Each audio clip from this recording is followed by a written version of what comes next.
Welcome to the Ignorance is Strength podcast. I'm your host, Fabian motherfucking Ojeda, and I don't know shit, but that's okay.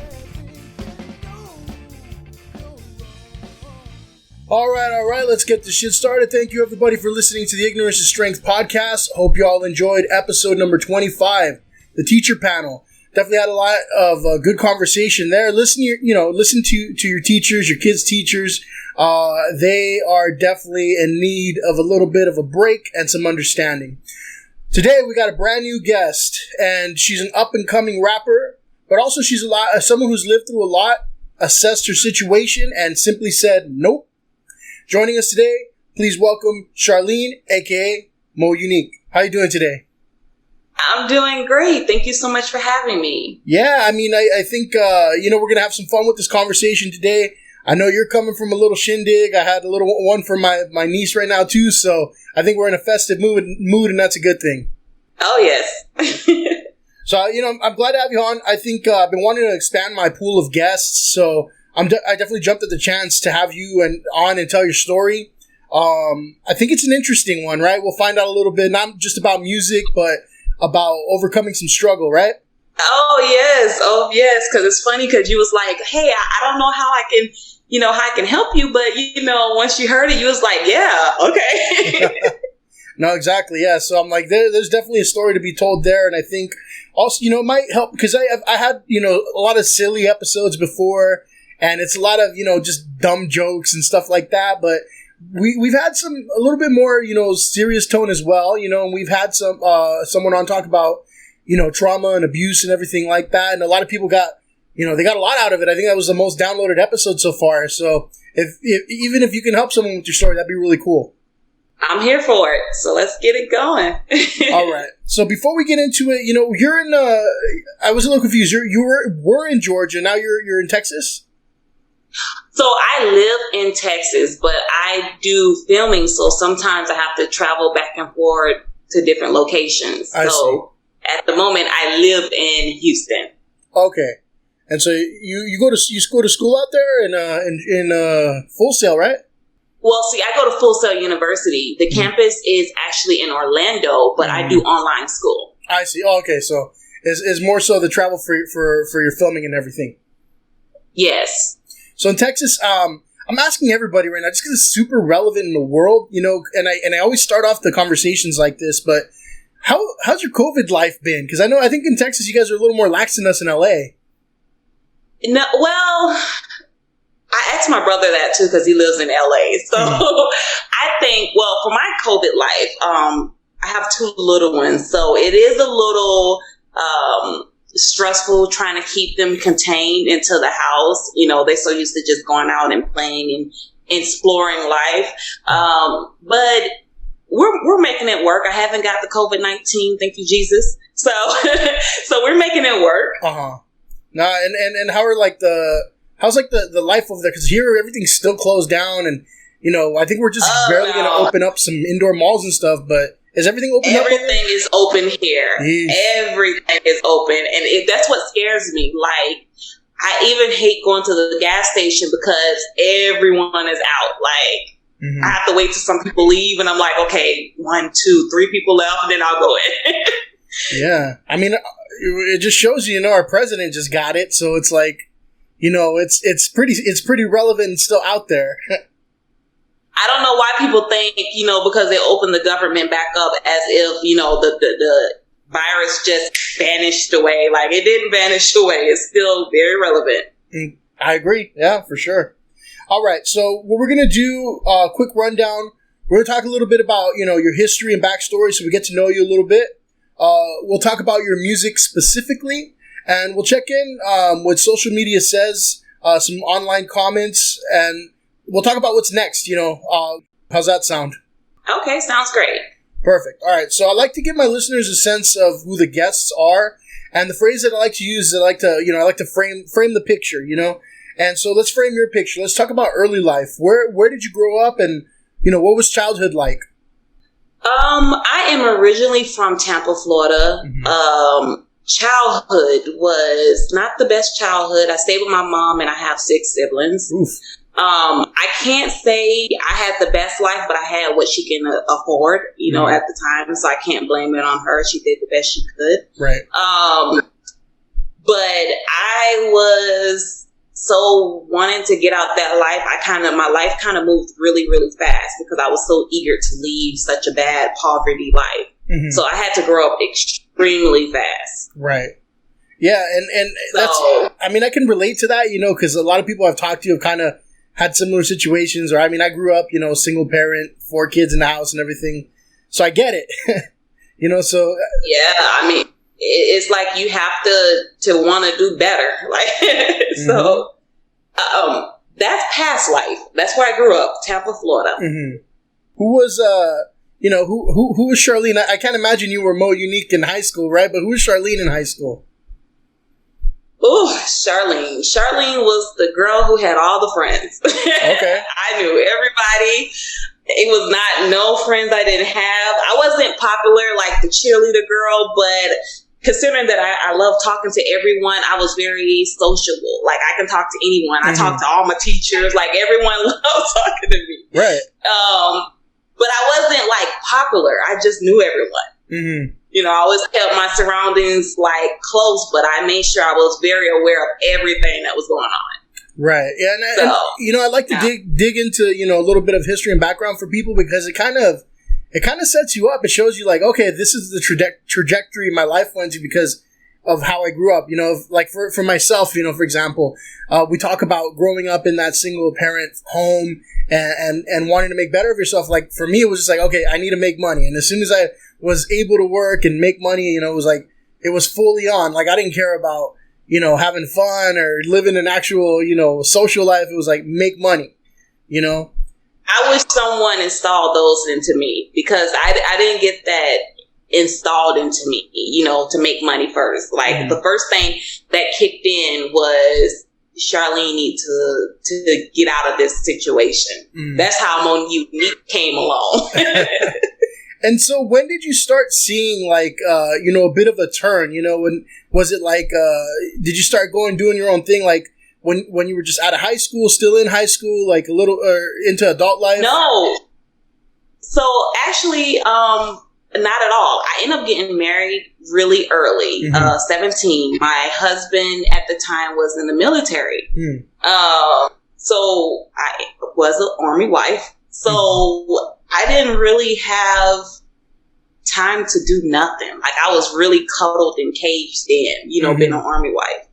So no, I mean, it just grew out of me. Like after I got a divorce, like then I started to be able to be free and do stuff and a lot of wrong stuff too. But I think what made me want to do certain things and make my life different from a lot of people in my story different is because I had to grow up really, really early. Right. I got married at 17. Wow. Like a lot of people be like, yeah. And I had a baby immediately after 18. Well, like when I was 18. So there was no room for nothing else. Right. Did you have to have like a waiver or anything, or were you good to like just get married at that point? Like a parent permission slip? We go back to the single parent household. My father wasn't there, so I didn't have to have his permission, but my mom signed off on it. And she was so absent-minded as a parent to where I personally would never have done it, but she did. Right. And I kind of just ran with it. Yeah. I mean, at that point, if your goal is to get out and you have your magic ticket to get out of there, then you're going with it. By any means necessary. That's what I say. So with your permission, I'd like to, you know, dig a little bit deeper. And the reason why is because I know a lot of good redemption stories start off with major hardships. And I know you experienced that for sure. And can you discuss like how you started facing some hardships? I know you mentioned a divorce and everything, but I mean, you talked to me, and I'm not going to give a spoiler alert on your stories here, but you talked a little bit about, you know, homelessness and, you know, having to struggle through that, right? So, absolutely. So a little bit about my story. So after I got a divorce, it was me and a child. Mm-hmm. And I had no funds, no nothing. Like, he literally cut me off of everything. We stayed in Fort Hood, and I moved back to Florida. Now, I could have went back to Fort Hood and put my name on everything and showed them my military card. Right. Like, I could have did that.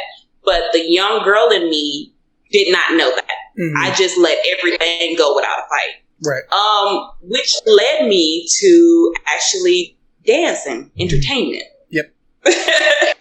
So, but that's not how Monique came into play. Mm-hmm. So just wait for it. So, I started dancing, and for me, dancing wasn't, it wasn't an escape. I really just needed financial help. Right. Like, it wasn't nothing. It wasn't drugs. It wasn't alcohol. It was nothing. I honestly just needed financial stability. Mm-hmm. So I got in and I got out. Right. On my way out, I ended up, falling in love with someone. Not someone I met at the club. I just ended up meeting him, after the fact. Mm-hmm. Like a little transition in the middle of leaving. So he knew what I was doing, but I ended up stopping. Mm-hmm. And that's how I began to, when I first met him, I'm sorry, I get a little emotional sometimes talking about this. When I first met him, everyone gives you that sweet butter up, romantic feeling. Mm-hmm. But I thought this was the person, because he was older than me. He was literally 20 years older than me. Oh, wow. So I thought he was like put together. Like, I don't know what I was thinking, but I thought an older man would be better for me. Since I've already been with someone my age, it didn't work. Let me try something new. Turns out I was totally wrong, because he was very violent. I spent 9 years in a domestic violence relationship with him. Wow. 9 years with the son, not his son, but with my son. Mm-hmm. Sorry, I get a little chilly. I used to, the first time, I never said nothing. I never knew what was really going on with me or anything, because I'm not that woman. Like, I'm really, really strong. Mm-hmm. Like, I'm very bold and headstrong. So for someone to tell me, hey, you've been abused, was like, I couldn't understand that. I'm not a victim. Like, that's me. Mm-hmm. Until one day I left him and I went to a shelter. And the lady was like, you're what we're called a domestic violence victim. Mm-hmm. And I was like, no, I'm not. Like, we're in love. We fight. We get back together. And I thought it was just like something that people just do. Remember, I don't have my parenting is not a parenting, because I ran away from that to escape that. So that was not a role model type of house to teach me anything, so me learning anything was on my own. Exactly. Yeah. So the lady was like, yeah, you're actually a victim, because when you walk in, they give you a list of, questionnaires to answer. Mm-hmm. And I'm like, no, no. So I didn't want to hear it. I ran back because that's where my home was. That was my stability. That was my financial stability. That's where I can wake up and have any kind of eggs I want, like coffee ready, that was what kept me going back, the stability that he had. Mm-hmm. And I remember telling my brother after, it wasn't like every day I was in a situation. It was like a growing process. So it wasn't every day I was getting abused, which is any time is not good, whether it's verbal or physical. So I just want to say that. But it wasn't every day this person was attacking me. So the first time to the second time was years apart. So the second time it happened, I ended up going to my brother and I told my brother, what was going on. Mm-hmm. And this is me coming to him like, hey, the second time, technically what they say, it takes people 7 times to leave. Wow.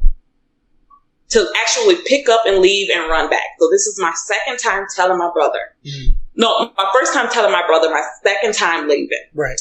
I told him, hey, what was going on? And my brother's like, okay, so how do you want to handle this? Like, because he didn't want me to be like, okay, we can go there and handle this. And then I'm going to go back and then I'm going to blame him. And then he lost a sister or he go to jail. And then I'm back in the situation. He told me, how do you want to handle this? And honestly, I had no answer for him. I was still in love. I was still there. Like, I just needed him to just be there. I just wanted to tell him. He said, okay. Like, I couldn't answer him. So he was like, okay, when you're ready and you're done, you have somewhere to be. You have a place you can come lay your head. Right. I'm sorry. So, I ended up leaving again and going back. So this is my third time actually going back to the person. And this time it was like smooth sailing for some years. Like I say, probably like a good 5 years. With no incident. It was no, nothing. Wow. Just smooth sailing. But what I didn't understand about this is why I say sometimes you're supposed to stick stuff out, because what I didn't understand about abuse is sometimes it could be mentally. So all this time, he's not physically hitting me. He's mentally tearing me down. I see. So throughout these years that he's not touching me, he's really touching me, hurting me harder than I thought he was hurting me.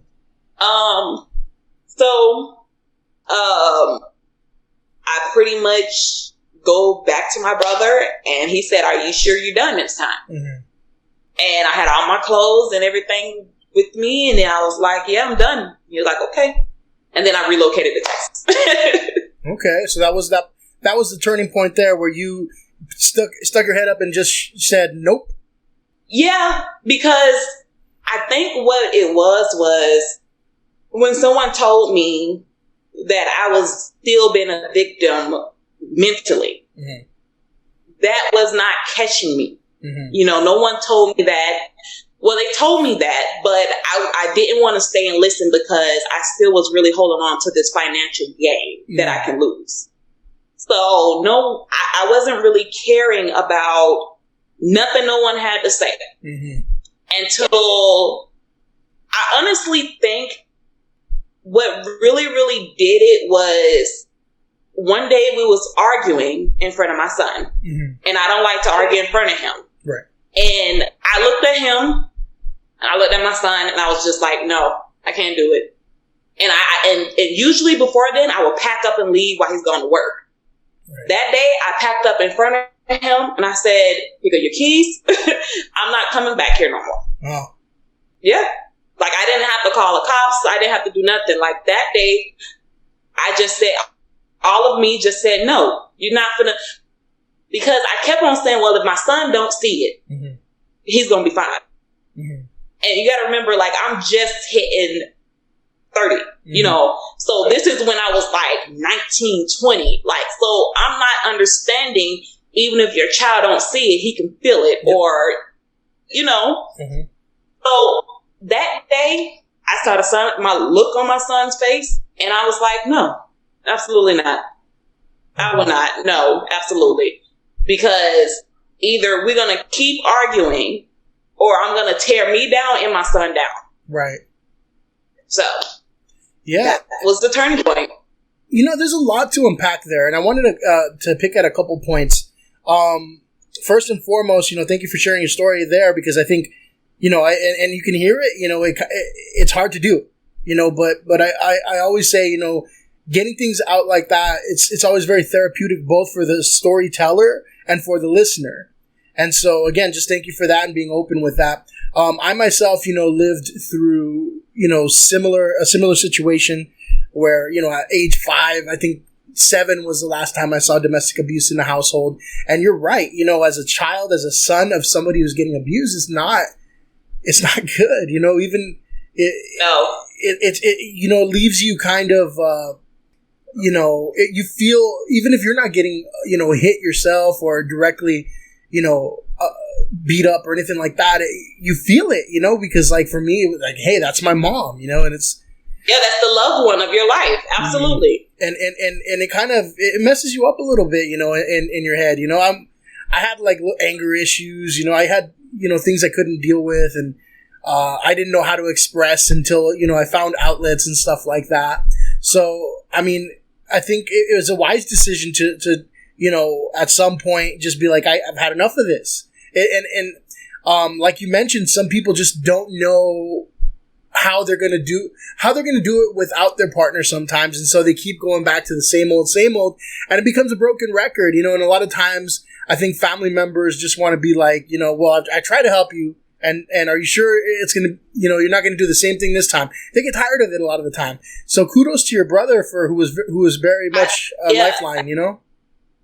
I think the best thing he could have done for me was just listen. Mm-hmm. Because if he would have been extremely pushy, most likely me and my brother probably wouldn't be as close as we are now. And that's we are extremely close because of that. You know, I told him before I even told my own mother. Wow. So for him to just be that ear that I can lean on, it was like, okay. And he kept my secret until I told my mom. Like he didn't disclose it to no one. Yeah, kudos to him, because that was probably the best way to handle it. You know, me as a hothead, I probably would have been like, let's go beat this guy up, you know? And then that would have done nothing. That would have led my brother in prison. Exactly. The other piece I wanted to kind of like, you know, zone in on, because I have wanted to have this type of guest on before, and I know you just did it straight up for, you know, get in, get your money, get out.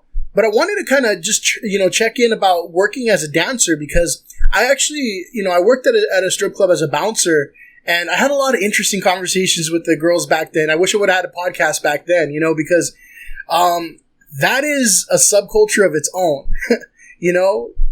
Oh, it's crazy because Charlene was throughout that whole experience. Like, I never had Mo Unique to pull me out of that. Like, Mo Unique was created to get out the abusive relationship. But Charlene, like, you're going to think I'm crazy. No, go ahead. Charlene enjoyed dancing. Like, because I could, sometimes it wasn't even about dancing. It was just about being able to talk to people that I never got a chance to talk to. You know, even though I'm sitting in my lingerie or whatever, most of the time, like 95% of the time, it was older gentlemen who just wanted to talk. Yep. Now, if we're talking about the little hole in the wall places, that's different. Oh, yeah.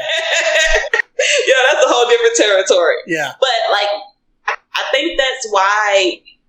And then you have to be in a different mindset too. It's a lot of girls get in there and they make money and they let that life just really take over. You know, I've heard girls tell me they was going to die in the strip club. Yes. That's craziness. Yeah, because, well, when my experience was a little bit crazy when I worked there, because, you know, we had a drug problem at our club, and, you know, they sent us into the locker rooms, and that's the worst place to send security. Come on. You know, the only little bit of privacy the girls have, right? And, you know, all of these girls were on something, you know? It wasn't like just weed. It was like coke and all kinds of other stuff. And I remember as we were waiting for like everything to get cleaned out and the cops to get there and everything, I was talking to one of them. She was like, well, what do you expect me to do? You know, I can't do this job sober. And that hit me real hard. I'm like, dang, like, imagine, you know, I mean, but I know. You know what's crazy? Well, I never did drugs, period. Like I smoked probably like marijuana every now and then, not in the club, but I've smoked in my lifetime. But while I was dancing, I have never ever done a drug. Wow. I was heavy on the liquor every now and then, though. Like I can't lie, I was heavy on the liquor every now and then. It was to a point where I didn't need it to dance. Well, see, that's why I knew I was going to be different, because I did not need liquor to fuel my fire. Like I was just already this bubbly girl that just was like, hey, I'm the life of the party. Like, so I didn't need drugs to, you know, make me exciting. I was already that. Like I walked through through the door, and I'm like, okay, where's the money at? Like, yeah. So, and it's funny you mentioned that because when I was working at a club, as a bouncer, you get as much money as okay. So if the girls make more money, you as a bouncer get more money because they tip you out more. And I remember there was this one girl that was like brand new. She must have been like 18, 19, maybe 20 at the oldest, 21, I don't know. But she's sitting at the bar just kind of like if it's a regular bar, like, no, you're not going to sit there and guys are going to come talk to you. That's not how it works here. Like, we're all trying to tell her, like, hey, you're supposed to go and talk to the customers and make them feel, like they're big shots, Otherwise, you're not going to make any money, and we're not going to make any money. I always say I've always had the gift, what they call is the gift of gab. I always had that gift. Like, I can talk. I used to have all kind of customers, from wheelchairs to like, it was no customer I turned down. Like, I used to have all types of customers, like, and I was never scared. And then I wasn't pushy. You know how you get some of them dancers that be like, you want to dance? And then they be like, no, and they just walk away. Like, I was never pushy. I think that's like the ugliest thing ever. So I would just sit there and I would talk. He would buy a drink and I'll get a drink and then we'll talk and then I'll ease it on him. Like, hey, you can go into the next room and have a little fun. Like, that's the best way. Yeah. I mean, if it is a good formula because a lot of the times, yeah, if you get a group of guys that just take a seat and all of a sudden you got like, all the pushy ones jumping in there like, hey, you want to dance? You want to dance? It's very like off-putting, I think it kills the whole allure of everything, but yeah, I definitely wanted to. You know what I used to do? I used to wait until the bartender give them the drink. And I let like at least 3 girls walk up to them. And most of the time, I'll probably lose out, but then I'll make it back up. This is why. So I'll let them get their drink, sip on. He'll get a girl or two approach him. He may get a girl in between me that he want to dance with. So I let him get his dance, and then I do something slick, like almost bump the shoulder of him, but don't completely bump him, but like tap him a little bit so you can see my little booty jiggle. But see, you have to play the tricks of the game. You have to know that, in the strip club, they want to be finessed, so they don't want to come there and see, their everyday life. Like, they can do that at home. Somebody push you and want to walk with them. So you have to give them the trick of the tricks. Making them feel like this is their castle. And I used to make them feel like every night was a castle. Well, yeah, I mean, I appreciate that. Definitely wanted to check in about that. One of these days, I'm going to have an episode again to revisit the topic because I mean, I find it fascinating. It's not just about, the dancing part of it or the perverted part of it. There is like a lot of like, I don't want to say science, but a lot of psychology behind it, Oh, it's definitely psychology 101 because how I think of it like this, but it also taught me how to run my business now, if you think of it. Because people say I am extremely bossy and that I, but I get stuff done. And I learned that from being a dancer. Yeah. I learned how to talk to people, how to walk up to people, how to get in their DM inbox and just like, hey, hi, I'm Charlene. I just want to see if I can be in your pod. I'm never scared because of that. So even with the bad stuff, because we had raids, we had like stuff going on. We heard rumors about girls sleeping with people, but the stuff that I learned doing that taught me how to be a businesswoman. So. Yeah. No, I mean, everything in life you have to take as a lesson. Otherwise, it's wasted time, Oh, yeah. Yeah, for sure. But all right, so let's get to, what we're here to really kind of zone in on and push and promote. And that's your music, music is your new path, right? And that's kind of the meat of what we wanted to talk about today. So my first question, music-wise for you would be, has music always kind of naturally been this innate kind of love that you had? Or did you develop a love for it somewhere along the way? Did it hit you at some point and like, I like music? Or did you always love it? So I've always loved music. But my music didn't just happen like that. So I've always loved music. I think I have like an old soul. Like I love Aretha Franklin. I love Patti LaBelle. I love the old Jay-Z, the old Lil' Kim. Like I have a really old soul. But my music actually didn't start like that. Like, I really wrote my song to be a poem or just my feelings wrote out. Mm-hmm. And then I was like, oh my God, this is like a really great, song. So I was like, hey, anybody know a studio where I can put it down? And someone was like, yeah, I know this person. And I was like, oh, okay. How much do you charge? So I went in there and made the song, and I was like, oh my God, this song is great. Like, it wasn't planned. It wasn't nothing that I was like, okay, I want to make money off of it. I haven't even actually performed the song. Oh, wow. But I've got more notification off that song about the meaning of the song more than anything. Mm-hmm. So. Okay. I mean, musically speaking, otherwise, do you play any instruments, or have you ever performed in front of people in any other ways? Oh, well, see, I've performed, like I said, I've loved music. So in high school and stuff like that, I've sang and did rap before. Mm-hmm. So I've done a lot of talent shows. Mm-hmm. But nope, I don't play no instruments. I'm not that talented, unfortunately. So no instruments. Okay. But I do want to learn how to play. So I may pick up on that one day in my life. But I have always been the person that wants to not be in the spotlight, but I love to try new stuff. So I always did the talent show when I lived in Florida. I don't know, you should know her, but I actually used to, when I was little, me and Johnny Blaze actually went to the same high school. Mm. And I used to sing for her as a background when we went to Freedom together. Okay. So. That's nice.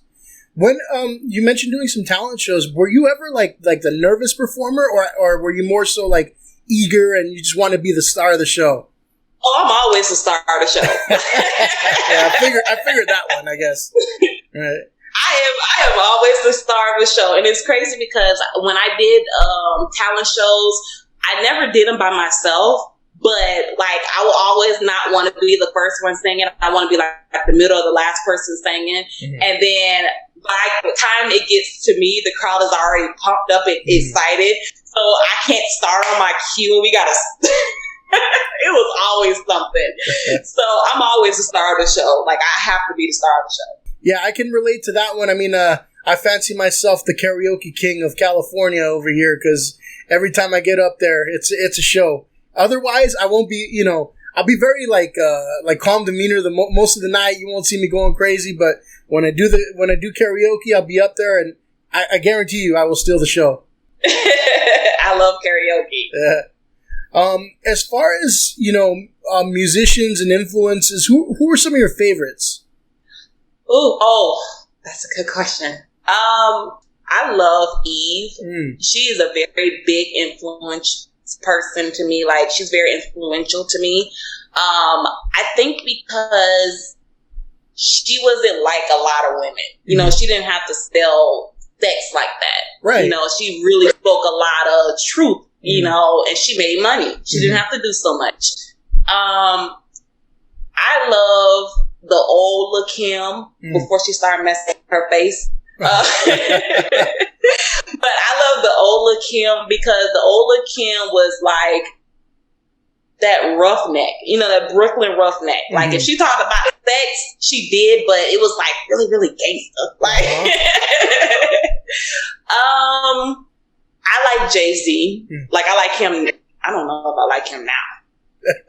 Is he making any music now? He's too political now, yeah. Yeah, I know. But I like Jay-Z. Uh-huh. I can't knock him. Oh, and I used to love Trick Daddy and Trina. I have to say. All right. I love them together. So a lot of late 90s. You can tell, I like all the thuggish stuff. A lot of late 90s, early 2000s influence there, right? 90s, early 2000s. Yeah. Yes. That is my era. Yeah, that's when I grew up too. So I know. That's why, surprisingly, I know some of those names. But do you hear any of that in the music that you're putting together? Any of those influences?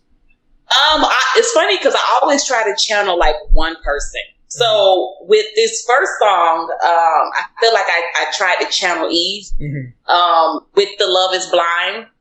So I wanted to do something that was extremely meaningful. Like I needed to make an impact on someone's life. So I always try to see if I can find a similarity in someone. Because if I want a topic about something, I want to make sure that, I don't know, I have this thing, like if it's not broke, don't fix it. Right. So I always try to channel people who's making money, so that's what I do. Yeah. So as far as your music goes, you worked on your song Nope, right? Is there anything else you're working on right now? I am actually not working on any music right now because, as I stated, I'm a film student at Full Sail University. So I'm actually working on my first independent movie. Oh, wow. So I had to put the music back a little bit just because school do take priority to my life. But I do eventually next year probably make some more music. But at the moment, I have to focus on what, I'm going to debt for. Right. No, for sure. That makes a lot of sense. Spending a lot of money on that. Got to get every penny's worth out of there. Full Sail's, it's absolutely. Pretty interesting school. I know because they filmed the NXT WWE show there. The wrestling thing? Oh, they film everything there. It's crazy because I didn't know a lot about it when I Googled it. I actually didn't want to go to Full Sail University. I was going to an HCC college, community college. And one of my friends was going to Full Sail University, and I'm like, Full Sail University? And it's crazy because I'm from Tampa, Florida, and I'm like, how do I not know this school? I always go to Orlando. How do I not know about this school? And then my friend was like, yeah, they do all kind of stuff. So I Googled it and I was like, oh my God, they have filming. And I just kind of I knew I always wanted to do film, but I never really, HCC wasn't really working for me. I can't explain it. But I was like, okay, let me see if it works for me again, because I didn't start doing filming until after I left my abusive situation. That was what was keeping me moving, because when I was in the shelter, I had to show them that I was doing something. And school is what was, showing them I was doing something. Right. So, I love it. That's a great school. Yeah. Get that movie going. Let's get you back on the podcast. Talk about it, Oh, yes. You know it. Yeah. All right. So a little bit more about music, since we're gonna promote that song of yours in a little bit. I talked to another guest a couple episodes ago. Her name is Shara. She's a pop artist, and we were talking about how music is, streaming is king right now, and people aren't buying albums anymore. The music industry sort of changed, financially, especially because you don't make money off of albums. It's all about releasing singles now, and that's kind of the way people have been releasing music, for the last couple of years.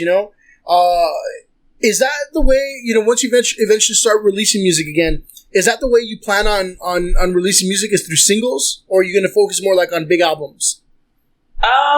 Well, see, I was thinking about that also myself, because honestly, singles are good to have people follow you and stuff like that, but it doesn't really make enough impact. Okay. People want to hear a lot from you sometimes. One song is oh, that's good, that's cute, but what else can you show me? So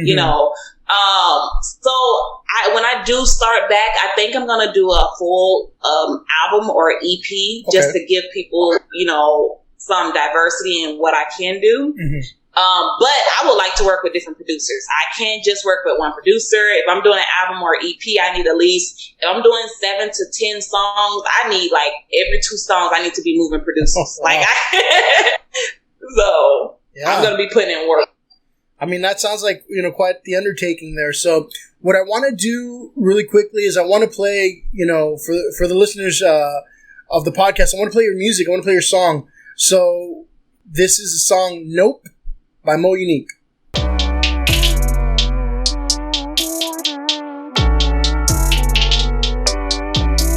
Look, too many years I wasted trying to prove love and patience, but you was never for me, you was only for you. Now it's money I'm chasing. Don't fear God, fear me. Don't fear death, fear me. Cause when I'm done with you, I supply the air.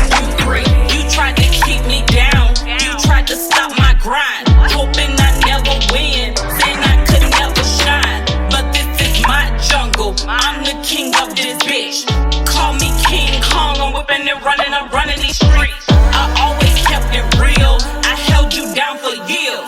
Through the fist fights and phone calls and all those tears. But you was never loyal, a Steve Harvey brother. You thought you had it all, now watch me take it from you. You wanted to break me, nope. You wanted to shake me, nope. You thought you could lie, wanted to hide shit, wanted to play me, nope. But I know your true color, she don't know you like I do. I know you bitch made from all the shit you put me through. You wanted to break me, nope. You thought you could shake me, nope. You wanted to lie, wanted to hide shit, wanted to play me, nope. See, I know your true color, she don't know you like I do. I know you bitch made from all the shit you put me through. Now that's entirely too much power for one woman. They say what's done in the dark, one day have to see the light.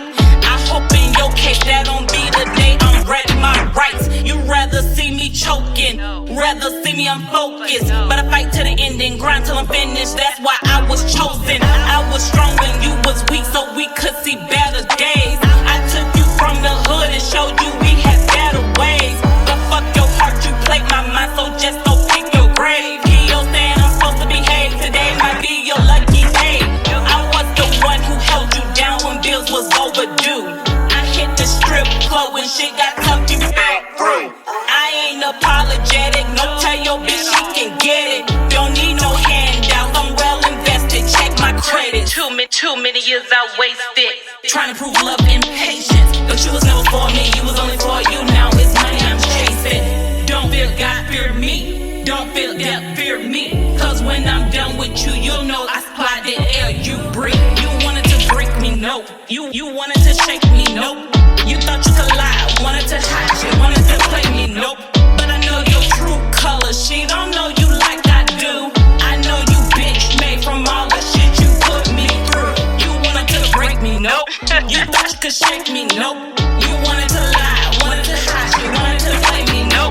See, I know your true color, she don't know you like I do. I know you bitch made from all the shit you put me through. See, I told you, I warned you, I begged you not to fuck over me. But you did it anyways. Wipe yourself off, you bleeding nigga. That's my shit. Alright, once again, that was Nope by Mo Unique. So, where can people find that song once it's released? Where can people find the song? It will be on all platforms. I haven't released it yet because I like to do my footwork. I like to get on podcasts, just to brand myself. But you can follow me on Instagram at I am Mo Unique, MOUNIQUE. And when it is available, it'll be streaming on all platforms. Okay. Talk a little bit about the song. Like I listened to it and I have a feeling I know what the tone and vibe and what it's about. But what's talk to us about the song. What is it about? So it's pretty much about my domestic violence situation. Mm-hmm. It says, you thought you could break me, nope. You thought you could shake me, nope. You wanted to lie, you wanted to hide stuff, you wanted to break me. Mm-hmm. It's pretty much telling him, after all this time and all of this that I've given you, you thought you was gonna just break me. Mm-hmm. And I'm finally telling him, no. Yeah. Like, I'm telling you that, I held you down. I went to the strip club. I made the money. I came back. You wasn't loyal. Mm-hmm. Like, after all of putting in all of this work and helping us as what I consider is a unit, a family, mm-hmm. you still wasn't loyal and you still treated me bad. You still abused me. You mm-hmm. still neglected me. Still did all the things that you wanted to do to me. So I took my power back and told you no, you're not going to do it. Yeah. I mean, I listened to it and I got it instantly. I'm like, okay, and then now listening to your story, I'm like, all right, it makes a lot of sense. It's pretty cool how that comes off almost like a conversation, Yeah, it is exactly a conversation. Like, I really wrote it to be just something I felt. So I was writing it like I was talking. Mm-hmm. Because I feel sometimes a lot of people come into your life and they hear you, but they're not really listening. Mm-hmm. So I wanted people to be like, okay, forget the beat, forget, all that extra stuff that's put in there. Let me buckle down and listen to what she's saying. Mm-hmm. What I'm telling you is this. You're not going to break me. Mm-hmm. You're not going to shake me. You're not going to lie. You're not going to do absolutely nothing to me that I don't allow you to do to me. Right. So no, absolutely not. That's where the nope come from. Yeah. Nope. I like it. It's just straight to the point. Nope. And it's I think it's a good comeback to all the all the crap you had to put up with.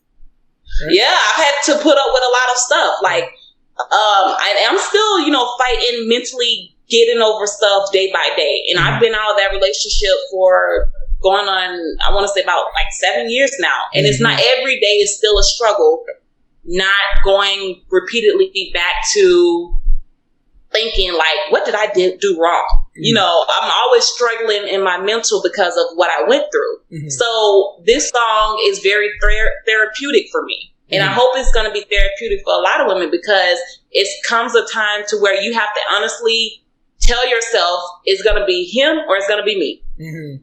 Yeah, I mean, I don't want to, blow it up too much just yet, but it could be like a nice little anthem for, women who are tired of putting up with shit, Hey, put it out there in the universe. That's okay. So, lyrically, it's your song. You wrote it. Did you have any help writing it, or the hook or anything like that? That's all you. No, everything. I'm the independent writer on that song. I think it came easy because I go to school, for film. So writing is my love. Mm-hmm. Writing is something I'm really, really good at. So when I wrote this, it didn't take me long. I was just really in a bad headspace of, I was getting tired of people telling me, you ever go down Facebook and you see all these memes where people telling you where you should be at a certain age and stuff like this, but they don't really understand the reason why you're not at this certain age. They don't think, hey, this person had a really bad life and she's at where she's at because she fought through all the BS. She could be dead. Mm-hmm. She could be like every other person, other victims that have died fighting this battle of domestic violence. She can really be dead, but she's not. So I was sitting in my room and I was just writing and I was just in my feelings. And I wrote this song in I want to say about a day or two. Wow. How about, Yeah, once I get to writing, I get in my zone. Don't call me. Don't text me. So. Nice time to focus right there. You just block everything out. As far as the music for the track, right? You went to the studio. Did you purchase it from someone, or you put it together with a producer? How did the backing track get put together? So no, I went to the producer and I let him hear it a cappella, I was just rapping it to him, and he put the beat together right there and then for me. This beat was specially made for me, for Charlene, for More Unique. It was made for no one else. He took his time on this because he was he really felt the message I was, taking with it. And he was like, oh my God, this is going to be a hit, so no, it wasn't bought from no one, besides the person I went to. We took days in the studio making this beat. It took longer making the beat than the song. Oh, wow. All right. Yeah. So, but he did an amazing job on it. So I have to give him credit on that. Okay. Now, I want to bring something up, and it's a little controversial in the rap scene. It's always been. But it's kind of a little bit ironic because your song is very, empowering for, yourself as a woman. But rap has always kind of had this, mask of misogyny and what do you call it? Violence against women and stuff like that. Do you think that the rap scene is generally, sexist or misogynistic? And hold on to that thought for a minute because I asked people on social media to vote on it, and whether or not they think rap scene is generally sexist or misogynistic. What do you think the percent was? Do you think more people said that yes, rap is misogynistic and sexist, or no? No, I would say people said yes, because it's true. If they said no, I'm gonna say a lot of people are men. Right. No, yeah, about, I want to say, it was 90, it was high. It was 93% that said, yes, it is sexist and misogynistic. But I wonder, it is, because everything you hear is like, it has to be, if you're not saying you're shaking your A or throwing the P at them, they don't want to hear it. Right. Now, the part that I wanted to bring up is that how do you, as a woman who's doing, you know, empowering like rap music, feel about that kind of, you know, cloak of misogyny and sexism being thrown over the whole genre? Can I break that down in two different parts of myself and the whole genre? For sure. Okay, for myself, I think it doesn't hinder me because I have amazing platforms like, you know, the podcast to yourself and, you know, other places like domestic violence shelters I can go to and I can speak and tell my truth. So it doesn't hinder me at all. But as far as a whole, you know, for generations of women, you know, all of us, I do think that it is extremely sexist because I know a lot of great talent that is extremely talented, you know, can sing, can rap, but they only get so much views because they're not talking about what society wants them to talk about. But they can be extremely talented and get like half a view of someone who's going to say, you know, I'm going to give him all of this, you know, for some money. So it's very sexist. And I do think that needs to change because, like, if music was like back in the day, I always say this, if music was like back in the day, even though they talk about money, drugs, and stuff like that, it was a lot of women who made money and didn't have to go that route, like Queen Latifah, what was her name? What's like? I cannot think of her name. MC Light. It was a lot of women that, of course, it still was women that was willing to, you know, say nasty stuff. But it was a lot of women that made a lot of money off of not having to go that direction. But now it's like, if you're not going that direction, they don't even want to look at you sometimes. Right. Yeah, and it's kind of crazy, you know, because as a society, you know, we expect more out of men these days. You know, you have had big movements where, you know, like Me Too and all that, and you expect more out of boys and men, but we're still listening to music where, you know, people referring to women as bitches, hoes, and all this other stuff, you know. Nobody's really rapping, you know, like love songs. I mean, unless you're like LL Cool J back in the day, you know. But yeah, we don't have, like, that's what I was telling someone the other day, like, we have no one to be like, you're shoving this stuff. No one's shoving nothing down my kids' throat because I'm very picky about what they listen to. However, it's a lot of parents that can't watch over their kids all the time. And it's like they're shoving certain music down their throat before they can even learn their ABCs. Which you are the parent, you're supposed to parent, but I do think we need more real music. Like, we do.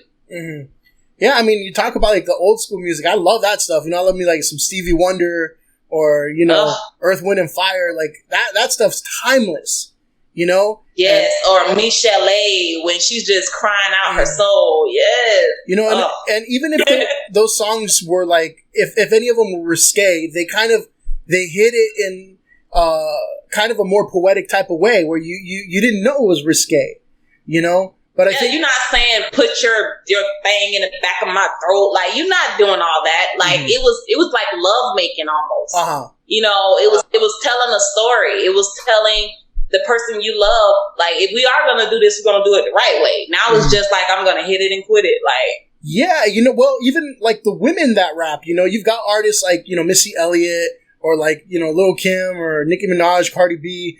And they're very blunt about it. They'll, you know, this latest hit, the WAP song by Cardi B. I'm just like, I hated that song for the longest.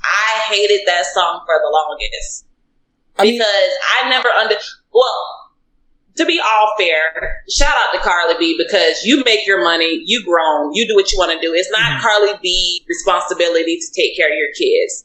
That was supposed to be a grown-up, sexy song for adults. So, but And she's not the nastiest I've heard. Like, Trina used to be so nasty, you know?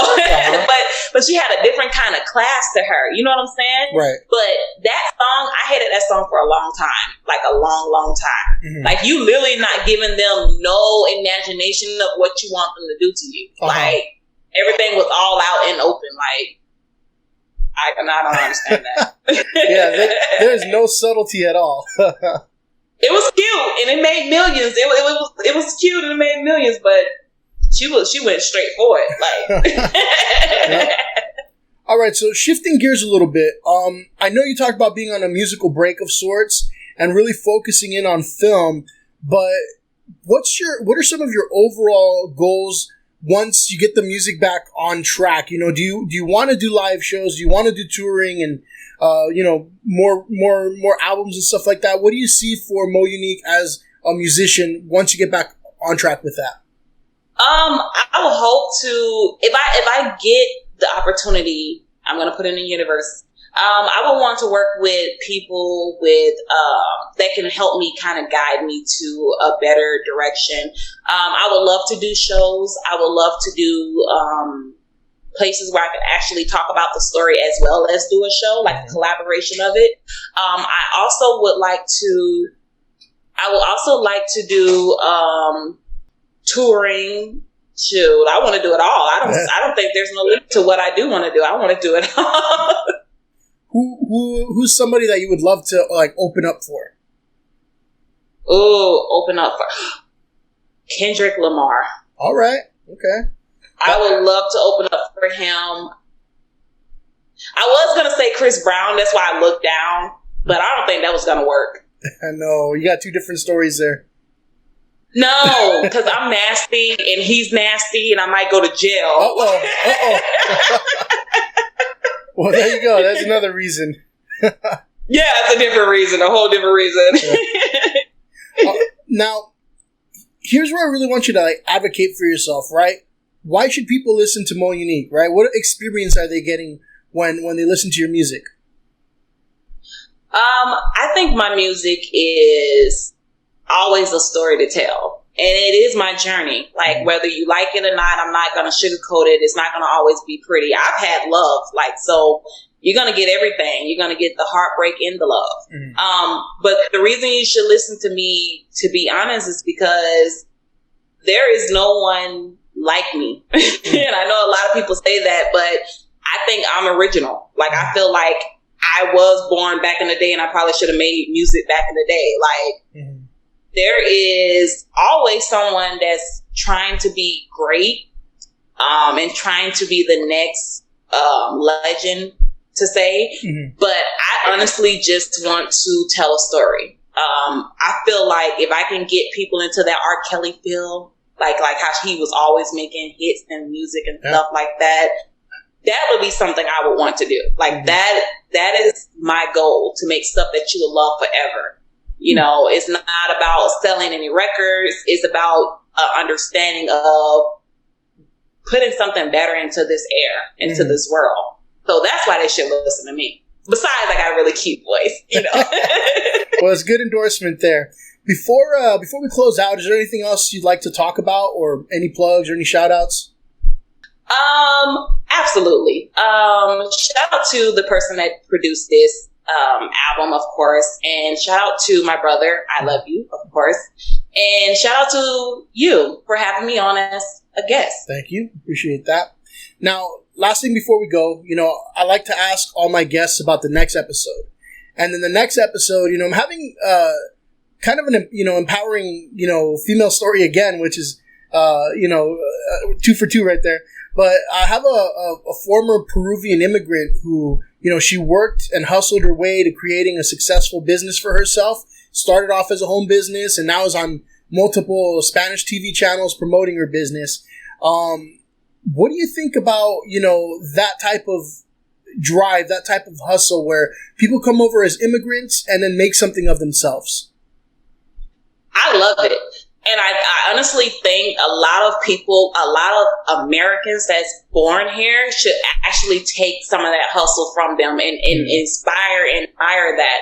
Because how I see it is like this. This person came from fighting wherever they were, and they came over here with nothing and made something of themselves. It should be no reason why we can't do the same thing. So I love the story, and more power to her. And hopefully I can eat some of the food too. So well, it's actually she does juice cleanses. So like okay. And it's become very successful. You know, it's either like a 3-day or a 5-day cleanse, and people have reported great weight loss from it, or they just started their. I always tell people there is nothing like ownership. When you can own your own stuff, there's nothing like ownership. So big kudos to her. Like, she did it. She had, I'm sure she's making her family very proud. All right. Well, it was a great conversation. I really enjoyed having you on. You know, you've got a lot of projects, a lot of creativity, I can tell. So I hope to see great things out of you. And, you know, like I said, again, you're always welcome back on to promote whatever, or if there's any other topic in general that you'd ever want to talk about. I always, you know, anybody who wants to talk on the podcast, I always welcome them. So thanks again. Oh, thank you so much for having me. You have a wonderful night. All right, you too. All right, everybody at home, appreciate you listening. Thank you. Fuck you and good night.